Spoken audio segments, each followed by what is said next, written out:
Kumusta na po, Herman Buelva po uli.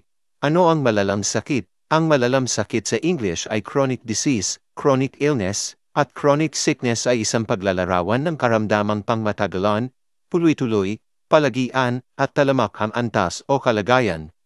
Isa itong kronikong kondisyon na isang kondisyon o sakit ng kalusugan ng tao na paulit-ulit o kung hindi man matagal sa mga epekto nito o isang sakit na dumating sa paglipas ng panahon.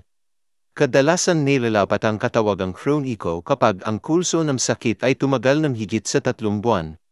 Kabilang sa karaniwang kronikom sakit ang rheuma, hika, cancer, chronic obstructive pulmonary disease, diabetes, sakit na Lyme, at ilang mga sakit dulot ng virus tulad ng hepatitis C at acquired immunodeficiency syndrome.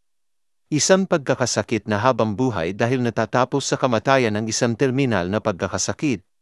Posible at hindi inaasahan ito para sa isang pagkakasakit na nagbago sa definisyon mula terminal tungo sa kroniko.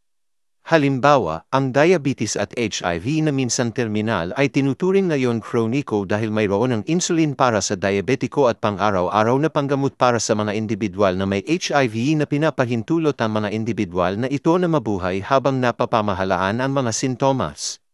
Sa medisina, napagkakaiba ang kronikong kondisyon mula sa isa na may matinding karamdaman.